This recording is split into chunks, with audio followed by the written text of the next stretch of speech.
ആയിരക്കണക്കിന് നാട്ടുരാജ്യങ്ങളായി, ആയിരക്കണക്കിന് നാട്ടുസ്വരൂപങ്ങളായി, പതിനായിരക്കണക്കിന് നാട്ടുകൂട്ടങ്ങളായി വിഭജിച്ച് കിടന്നിരുന്ന ഈ നാടിനെ ഇന്ത്യ എന്ന ഒറ്റ ശരീരമായി നാം നെയ്തെടുത്തത് ഇന്ത്യൻ ഭരണഘടന എന്ന അമൂല്യമായ ഗ്രന്ഥം മുൻപോട്ട് വയ്ക്കുന്ന എല്ലാ ആശയ പരിസരത്തും നിന്നുകൊണ്ട് തന്നെയാണ്.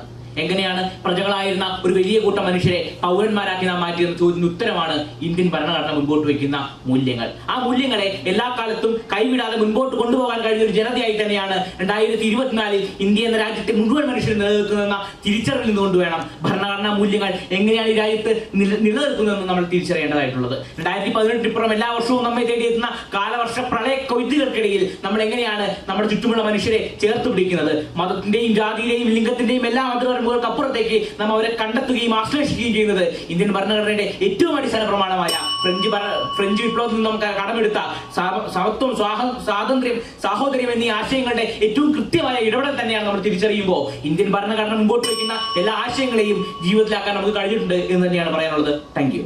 സമയം കഴിഞ്ഞു. എഗൈൻസ്റ്റ് ആയിട്ട് പറയുന്ന വ്യക്തിയുടെ സമയമാണ്. Your time starts now. ഭരണഘടനയുടെ പിതാവ് എന്നറിയപ്പെടുന്ന അംബേദ്കർ ഒരു വാചകം പറഞ്ഞിട്ടുണ്ട്.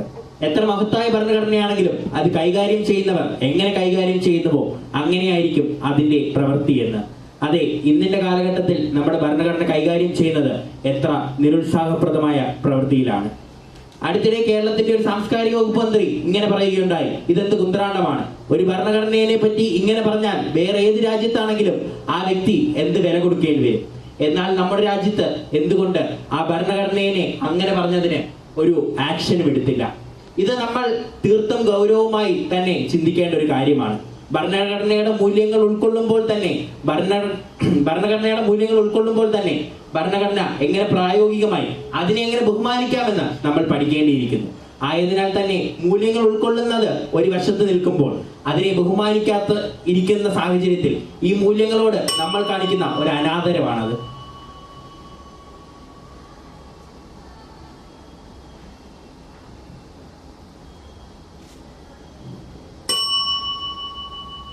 Okay, next level.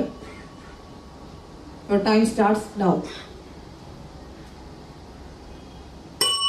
എന്റെ ബഹുമാനപ്പെട്ട സഹസംവാദകരുടെ ഭരണഘടനയെ വിമർശിച്ചുമായി ബന്ധപ്പെട്ടുള്ള വാചകം പറയുകയുണ്ടായി. നോക്കൂ, ഇന്ത്യൻ ഭരണഘടനയുടെ ശില്പി എന്നറിയപ്പെടുന്ന BR അംബേദ്കർ തന്നെ പറയുന്നുണ്ട്, എപ്പോഴെങ്കിലും ഈ ഭരണഘടന ദുരുപയോഗം ചെയ്യപ്പെടുന്നതായി ഞാൻ കണ്ടിട്ടുണ്ടെങ്കിൽ ഞാൻ ഈ ഭരണഘടനയെ കത്തിക്കാൻ ഏറ്റവും മുൻപിൽ നിൽക്കുമെന്ന്. ആ നിലയിൽ വിമർശനങ്ങളെ ഏറ്റെടുക്കാൻ കഴിയുന്ന, വിമർശനങ്ങളെ ഉൾച്ചേർക്കാൻ കഴിയുന്ന ഒരു ഗ്രന്ഥമായി ഇന്ത്യൻ ഭരണഘടന നിൽക്കുന്നു എന്നതുകൊണ്ട് തന്നെയാണ് ഭരണഘടന എല്ലാ കാലത്തേക്കുള്ള ഗ്രന്ഥമായി മാറുന്നത്. അതോടൊപ്പം തന്നെ എങ്ങനെയാണ് ആ മന്ത്രി അതിനെ വിമർശിച്ചപ്പോൾ അതിനെതിരെ സംസാരിക്കാൻ ഇവിടെ ഒരു വലിയ കൂട്ടം ആളുകൾ ഉണ്ടായിരുന്നു കൂടി നമ്മൾ തിരിച്ചറിയേണ്ടതുണ്ട്. ആ ജനങ്ങൾക്കുള്ള പൗരബോധത്തിന്റെ പേരാണ് ഭരണഘടനാ മൂല്യങ്ങൾ. എങ്ങനെയാണ് ഇവിടുത്തെ ഭരണകൂടം കർഷകർക്കെതിരെ ഒരു സമരം നടത്തുമ്പോൾ, ആ കർഷകർക്കെതിരെ ഒരു നിയമം നടപ്പിലാക്കുമ്പോൾ ആ നിയമത്തിനെതിരെ സമരം ചെയ്ത് ആ നിയമം പിൻവലിപ്പിക്കാൻ കഴിയുന്ന ഒരു കൂട്ടം കർഷകർ ഇവിടെ ഉണ്ടാവുകയും ഇന്ത്യൻ ഭരണഘടനയുടെ മൗലിക അവകാശമായ സമാധാനപൂർവ്വമായി കൂട്ടം ചേരാനുള്ള അവകാശത്തെ ഏറ്റവും ഫലപ്രദമായി വിനിയോഗിക്കാൻ അവർക്ക് കഴിയുകയും ചെയ്യുന്നത് അവർ ആ ഭരണഘടനാ മൂല്യത്തെ കൃത്യമായി ഉൾച്ചേർക്കുന്നത് കൊണ്ടാണെന്ന് നമ്മൾ തിരിച്ചറിയേണ്ടതായിട്ടുണ്ട്. എന്റെ പ്രിയ സുഹൃത്ത് ഇവിടെ പറയുകയുണ്ടായി, അങ്ങനെയാണെങ്കിൽ ഭരണഘടനയെ റെസ്പെക്ട് ചെയ്യുന്നുണ്ടെങ്കിൽ അങ്ങനെ ഒരു നിയമം അവിടെ വരികയില്ല.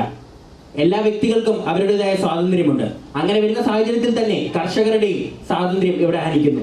അത് മാത്രമല്ല, ഇപ്പോൾ യൂണിഫോം സിവിൽ കോഡ് ഇത് ചെയ്യുകയാണ്.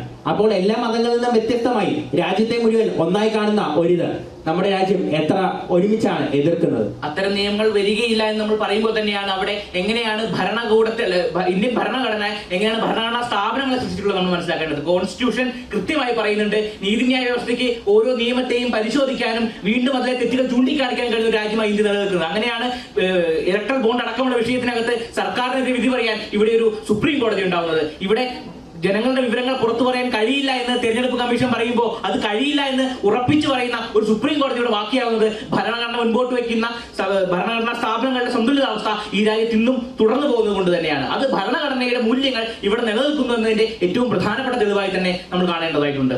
എന്റെ പ്രിയ സുഹൃത്ത് ഇവിടെ ഭരണഘടനാ സ്ഥാപനങ്ങളെ പറ്റി പറയുകയുണ്ടായി. അതിൽ ആദ്യത്തേത് ജുഡീഷ്യറിയാണ്, രണ്ടാമത്തേത് എക്സിക്യൂട്ടീവ്, മൂന്നാമത്തെ ലെജിസ്ലേറ്റീവ്.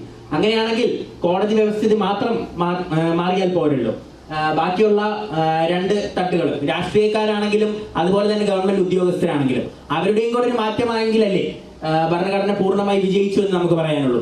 അത് മാത്രമല്ല, അതുപോലെ തന്നെ ഭരണഘടനയുടെ മൂല്യങ്ങൾ ശരിയായി നടപ്പിലാക്കപ്പെടുന്നു എന്ന് നമുക്ക് പറയാൻ സാധിക്കുകയുള്ളൂ. മാറ്റമില്ലാത്തത് മാറ്റത്തിന് മാത്രമാണെന്ന് കാർൽ മാർക്സ് പറഞ്ഞു വെക്കുന്നുണ്ട്. നമുക്കറിയാം എങ്ങനെയാണ് നമ്മളുടെ നീതിന്യായ വ്യവസ്ഥയെ പോലെ തന്നെ നമ്മളുടെ നിലവിലുള്ള ലെജിസ്ലേച്ചർ അടക്കമുള്ള വ്യവസ്ഥകൾ മാറ്റങ്ങൾക്ക് വിധേയമാകുന്നതെന്ന്. അതിന്റെ ഏറ്റവും പ്രധാനപ്പെട്ട തെളിവാണ് ഇന്ത്യൻ ഭരണഘടനയുടെ 14-ാം അനുച്ഛേദം മുൻപോട്ട് വെക്കുന്ന ഏറ്റവും പ്രധാനപ്പെട്ട അവകാശമായ തുല്യതയ്ക്ക് അടിസ്ഥാനപ്പെടുത്തിക്കൊണ്ട് നമ്മളൊരു വനിതാ സംവരണ ബില്ലായിട്ട് പാസ്സാക്കുന്നത്. അതിനനുസരിച്ചാണ് 73-74 ഭരണഘടനാ ഭേദഗതികളുടെ തദ്ദേശ സ്വയംഭരണ സ്ഥാപനങ്ങളിലേക്ക് സ്ത്രീകളുടെ കൃത്യമായ പ്രാതിനിധ്യം നമ്മൾ ഉറപ്പാക്കുന്നത്. അങ്ങനെ നിയമനിർമ്മാണ സഭകളിലേക്ക് കൂടി ഭരണഘടനയുടെ എല്ലാ നിലയിലുമുള്ള കൃത്യമായ മൂല്യങ്ങളുടെ കൃത്യമായ പ്രവർത്തനം ഈ രാജ്യത്ത് നടക്കുന്നുണ്ട് എന്ന് തന്നെയാണ് നമ്മൾ തിരിച്ചറിയേണ്ടതായിട്ടുണ്ട്. അതോടൊപ്പം തന്നെ ഇന്ത്യൻ ഭരണഘടന നിർദ്ദേശ തത്വങ്ങളിൽ വളരെ കൃത്യമായി പറഞ്ഞൊരു കാര്യമാണ് ഇന്ത്യ എല്ലാ കാലത്തും ആഗോള സമാധാനത്തിന് വേണ്ടി നിലനിൽക്കുമെന്നുള്ളത്. നോക്കൂ, ലോകം എത്രയെല്ലാം യുദ്ധക്കൊടുതികളിലൂടെ കടന്നു പോകുമ്പോഴും ഇന്ത്യ എന്ന രാജ്യത്തിന് എന്തുകൊണ്ടാണ് എല്ലായ്പ്പോഴും ഒരു യുദ്ധവിരുദ്ധ നിലപാടിൽ ഉറച്ചു നിൽക്കാൻ കഴിയുന്നത്? എന്തുകൊണ്ടാണ് എല്ലാ യുദ്ധകാലങ്ങളിലും ഇന്ത്യ യുദ്ധത്തിനെതിരാണെന്ന് ഇന്ത്യക്ക് ഉറച്ചു നിൽക്കാൻ കഴിയുന്നത്?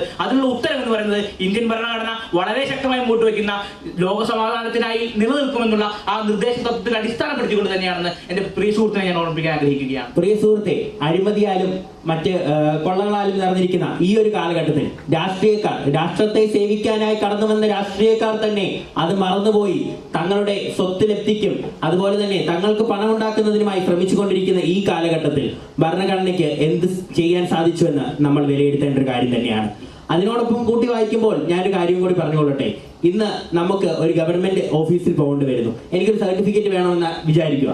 അപ്പോൾ ഞാൻ അവിടെ ചെന്നാൽ എനിക്കത് വേഗത്തിൽ നടപ്പാക്കി തരാൻ അവർക്ക് സൗകര്യമുണ്ടെങ്കിൽ ചെയ്യാം. പക്ഷേ ഒരിക്കലും ഇന്നത്തെ കാലത്ത് പല ഗവൺമെന്റ് സ്ഥാപനങ്ങളിലും അങ്ങനെ ഒരു അവസരം നമുക്ക് ലഭിക്കുന്നില്ല. കേരളത്തിലാണ് ഇന്ത്യയിൽ ലോകത്തിന് ഏറ്റവും ആദ്യമായി വിവാഹം കഴിഞ്ഞ അരമണിക്കൂറിനുള്ളിൽ വിവാഹ സർട്ടിഫിക്കറ്റ് പുറത്തു കൊടുക്കുന്ന ഈ ഗവൺമെന്റ് സംവിധാനം ഏറ്റവും കൃത്യമായി നടപ്പിലാക്കിയ ഒരു സംസ്ഥാനത്ത് നിന്നാണ് നമ്മൾ സംസാരിക്കുന്നതെന്നുള്ള തിരിച്ചറിവിലേക്ക് കൂടി ഇതിലേക്ക് പറ്റി സംസാരിക്കാൻ ആഗ്രഹിക്കുകയാണ്. എങ്ങനെയാണ് ഭരണഘടന കേരളത്തിൽ മാത്രമല്ല ഇന്ത്യയിലെ മറ്റ് സംസ്ഥാനങ്ങളിലും കൂടെ ഇന്ത്യയിൽ ആകെ നടപ്പിലാക്കുന്ന പ്രവർത്തനമാണ് ഈ ഗവേണൻസ് എന്ന് പറയുന്നത്. അതുമായി ബന്ധപ്പെട്ടിട്ടാണ് നിരവധി നിയമങ്ങൾ ഇന്ത്യയിൽ സൃഷ്ടിക്കപ്പെട്ടുള്ളത്. അതോടൊപ്പം തന്നെ ഇന്ത്യൻ ഭരണഘടനയുടെ മൂല്യങ്ങളെ പറ്റി പറയുമ്പോൾ അംബേദ്കർ പറഞ്ഞു വെക്കുന്ന വാചകമുണ്ട്. ഇന്ത്യൻ ഭരണഘടനയുടെ ഹൃദയവും കരളുമായ 32-ാം വകുപ്പിനെ പറ്റി എങ്ങനെയാണ് കോൺസ്റ്റിറ്റ്യൂഷണൽ റെമഡീസ് അഥവാ ഭരണഘടനാപരമായ പരിഹാരങ്ങൾ ഈ രാജ്യത്ത് ബാക്കിയാവുന്നത്. ജനങ്ങളുടെ അവകാശങ്ങൾ നിഷേധിക്കപ്പെടുമ്പോൾ അത് ഭരണകൂടത്തിന്റെ പേരിലായാലും സമൂഹത്തിന്റെ പേരിലായാലും നിഷേധിക്കപ്പെടുമ്പോൾ സുപ്രീം കോടതിയെയും ഹൈക്കോടതിയെയും സമീപിച്ചുകൊണ്ട് നീതി വാങ്ങാൻ കഴിയുമെന്ന ഒരു അവസ്ഥയാണ് ഈ രാജ്യത്തുള്ളത്. നോക്കൂ, എങ്ങനെയാണ് ദിൽക്കിസ് ബാനു എന്ന് പറയുന്ന വനിത അവരുടെ എല്ലാ പ്രതികളെയും ശിക്ഷ വാങ്ങിക്കൊടുത്തുകൊണ്ട് ഇന്ത്യൻ സുപ്രീം കോടതിയുടെ പടിയിറങ്ങിക്കൊണ്ട്